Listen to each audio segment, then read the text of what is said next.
Hey, welcome back to the Disney Plus Everyday Challenge. Today we have Return to Neverland, Peter Pan 2, Return to Neverland. Depending on which resource I'm using, it's a little bit different depending on which one I look at. Yeah, this is a sequel to the 1953 original film from Disney. This is 2002. It's an hour and 17 minutes long. So I think it's one of those direct-to-video type of things. I'm not sure if it ever came into theaters or not. But if it did, I can't imagine. Oh, it has release date. Yeah, February 15th, 2002. Yeah, I don't imagine this is the kind of film that they would put in the theaters. There was a time I think in the early 2000s where Disney was just putting out sequels, direct to video to all their classics. I mean, they did it to Milan. They did it to Little Mermaid. They did it to, I think, The Hunchback. Again, depending on like a lot of their '90s Renaissance films and also the old classics. I'm pretty sure they did. I mean, they did a bunch of Cinderellas. Uh, they traveled in time. In this case, though, we got Peter Pan, the Next Generation. Well, you know how it works with Peter Pan. There's no next generation with him and the Lost Boys. It's more like Wendy, the Next Generation, because this movie takes place during World War II, in a very real world where London's about to get bombed by the Nazis, and Wendy's all grown up. She has two kids. She's married, has two kids. Her husband has to go off to war, and she's left with her daughter Jane and a little boy. Now I already forgot the kid's name. Danny, I guess. Yeah, Danny. We'll say it's Danny. I don't recall. Doesn't have a huge role in the movie, but he's there. But Jane is the main character in this one, the next generation of Wendy. But she's been raised, even though mom's raised both the kids with stories of Peter Pan, the Lost Boys, Captain Hook, all those things. And Jane believed in them for so long, but she was a little kid. Now she's all grown up. She's kind of been left with the responsibility of taking care of her mom and her little brother, especially at her dad's request when he goes off to war. So she's a bit more practical. She's a little bit more grown up than she should be. Maybe she's 10. I have no idea. But she's still very much a kid, and she probably, I don't know, she's a bit more cynical. And of course, right about the time when they have to start evacuating London, at least the kids, separating them from their parents as the bombing raids start, or if they're about to start.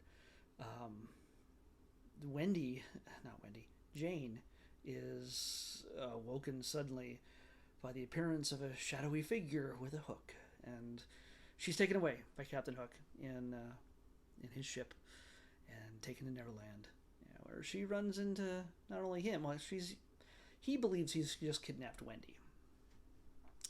Little does anybody know that it's actually her daughter. So once they get to Neverland, of course she's bait, and once they realize who she really is, things get a little awkward, especially for Peter, because he's used to Wendy. He knows how Wendy gets along with them, and Jane is a little bit more grumpy. Let's just say she really doesn't want to be here. She wants to go home, back to her family, back to her responsibilities, and before Peter and Tinkerbell and everybody else knows it, she's already making a list, putting together a boat, making sure she has food and supplies and everything else all taken care of, and so she could just float on out of there and get away from all this silliness. Well, she doesn't realize the only way to get out of there is to fly, and the only way to fly is to believe you can fly, and also to believe in Tinkerbell, pixie dust, all that sort of stuff.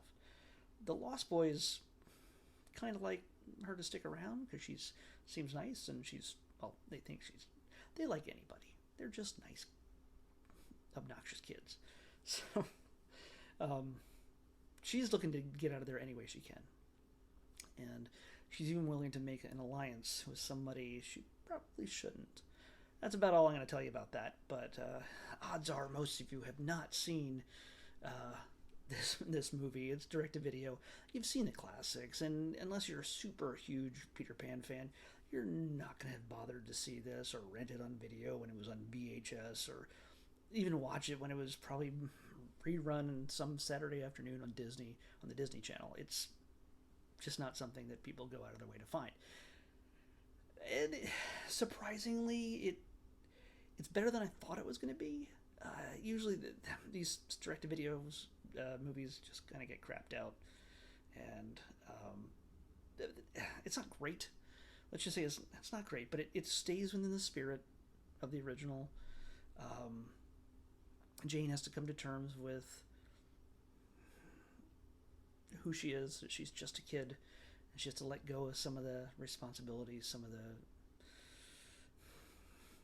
grown-upness that's been forced upon her in a sense, and have a little fun and still connect with her little brother and find simple joy in things as a child. Yeah, there's not a whole lot of deep story to go into about this. It's not really complicated. Most of the fun comes with Captain Hook, and a very, I don't know, what do you call it? It's almost a Looney Tunes. I don't want to mention the competition necessarily when it comes to animation, but his antics with Smee and this giant cephalopod, this giant octopus with its eyes in the weird spot, but attacking Hook throughout the film makes for a lot of big comedy moments, and of course the conflicts between Peter and Hook, and also of course the jealousy that always comes with Tinkerbell when another girl shows up. Tink is jealous. I just didn't realize how catty and just much of a jerk she is a lot of the time. I don't know.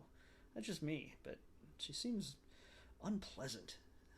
I don't know. And then until you make friends with her, then she's all on your side, especially if you're getting out of town using her pixie dust. So, yeah, it's she's willing to work with you as long as you stay away from her Peter Pan. So yeah, it's a fun little adventure. The animation's actually good. It's a mixture of 2D and 3D. All the big moving things like planes or trains or a floating pirate ship, that stuff is all 3D rendered. It doesn't mix. It's very obvious in the way it's rendered. It doesn't mix perfectly. It's still, they don't have. I don't think they have the hugest budget for this one, but the 2D animation of the characters works really well. It has a feeling of the hand-drawn animation, although I'm sure there's certain modern elements that have been come into play, but to make everything move. You can tell the difference between direct-to-video and theatrical a lot of the times. There's a lot of skipping of frames from this pose to whatever. It's when there's action, it's not as fluid as, say, a big theatrical film. So yeah, there's a lot of skip frames, I think, in this that makes it a little bit cheaper, I guess. I don't know, but it doesn't detract from the storytelling. It doesn't. I think Jane, of course, they spend a lot of the time on Peter and Jane, especially, and Jane is actually rendered really well, and she's, even when she's obnoxious, she's pleasant, and she's well animated. Let's just say, makes sense. A lot of the background characters not a big deal. Yeah, so animation good. Not great, good. Some of the voices, I don't recognize a ton of these people. Harriet Owen plays Jane, and also young Wendy. Blaine Weaver is Peter Pan. Corey Burton is Captain Hook. But you'll recognize Kath Soucie as Wendy. Dan Castellaneta plays a bunch of pirates. Homer Simpson. Spencer Breslin plays Cubby. And he's Abigail Breslin's brother. He's been in a bunch of Disney stuff. Of course, you get Jim Cummings and Rob Paulson, and yeah, all those guys. Frank Welker. Those are standbys. They're in every Disney thing. I shouldn't even have to mention them. If it's a Disney film, animated, they're in it. So, hey, not a bad job. Not a bad gig to have, I think. If he can be in every Disney film ever. Well, it's a good thing. It's a good gig to have, I would think. But yeah, it's a fun little movie. Again, if you're not a big Peter Pan fan, you're not going to get anything out of it. It's not going to be a must see by any means. But I know some people are really big Peter Pan fans, and there's a chance that maybe they haven't seen it. Go for it. So that's all I gotta say about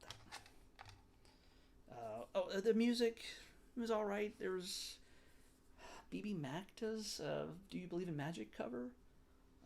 I know I like the song. I just didn't realize there was a cover for it. That they needed to do a cover. No, I don't need to mute it. I don't want to mute it. See, nope. I have it sitting on the button, I guess. That causes a problem. Love to see the back of my head. I'm sure you do. Let's waste time. Yeah, and there's a few pop songs, about believing and stuff and faith, and it feels almost like a faith-based film, but for magic and fairies. I don't know. The music isn't super great. It's there. It thematically fits. So let's pick tomorrow's episode. 40. 40. Wow. I do this so you know that I'm not just making stuff up. Not just picking the movies I want. Honestly, if I was picking all the movies I wanted, I think I would have gone through the Star Wars stuff. We've only had 2 Star Wars movies since this thing started. Empire Strikes Back and Attack of the Clones. And the last one was back in May. So, 40. Oh, well, it was... 40 was one of the Avengers films. Avengers Age of Ultron. Well, you know what? Screw it. I'm just gonna hold it right here. 390. 390. Okay.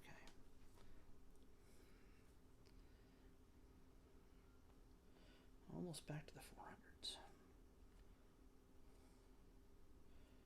390. Oh. Huh. All right. This is a movie, but there was a TV show based on this. Right? Well, you'll see when I show it to you, but apparently this is a movie. I don't think I saw it. I've never seen the TV series. It's My Favorite Martian. 390 is My Favorite Martian. Man, we really cleared out this area in the M's. So yeah, I wonder if some familiar faces will show up in this movie version of My Favorite Martian. I remember this being made, but I don't think I saw it. So, oh well. I will be watching My Favorite Martian on the Disney Plus Everyday Challenge. I'll see you back here tomorrow. Bye.